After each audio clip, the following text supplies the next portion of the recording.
नमस्कार. Oxford of the east समजल्या जाणाऱ्या सावित्रीबाई फुले पुणे विद्यापीठामध्ये विद्यार्थिनींचा सुरक्षिततेचा प्रश्न पुन्हा एकदा ऐरणीवर आलेला समोर दिसून येत आहे. विद्यार्थिनींच्या इंटरनॅशनल हॉस्टेलमध्ये एका विद्यार्थिनीसोबत गैरकृत्य करताना सागर वाजे हा युवक पुन्हा एकदा यामध्ये सापडला गेल्याचं दिसून येत आहे. सागर वाजे या युवकाने डिलिव्हरी बॉयच्या नावाखाली विद्यार्थिनींच्या हॉस्टेलमध्ये जाऊन त्यांच्यासोबत गैरकृत्य केल्याचं घटना काल समोर आलेली आहे. अखिल भारतीय विद्यार्थी परिषद म्हणून सर्वप्रथम आम्ही या घटनेचा जाहीर निषेध करतो.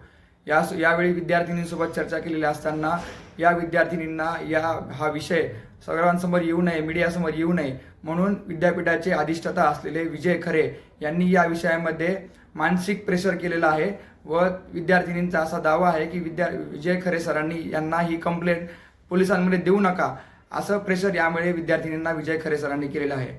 हे विद्यार्थिनींच्या सुरक्षिततेबाबत हा प्रश्न दरवेळेस विद्यापीठामध्ये ऐरणीवर येत असताना विजय खरे सरांकडून अशा पद्धतीचं विद्यार्थिनींना मानसिक प्रेशर करणं हे अत्यंत चुकीची गोष्ट आहे. अखिल भारतीय विद्यार्थी परिषद म्हणून आम्ही विजय खरे सर यांनी राजीनामा द्यावा अशी या ठिकाणी मागणी करतो. त्याच पद्धतीने दरवेळी विद्यार्थिनींचा प्रश्न विद्यापीठामध्ये ऐरणीवर येतोय. यासाठी माननीय कुलगुरू सरांनी यामध्ये चौकशी समिती नेमून जे कोणी दोषी असतील त्यांच्यावर तात्काळ कार्यवाही अशी मागणी अखिल भारतीय विद्यार्थी परिषद म्हणून आम्ही करत आहोत. धन्यवाद.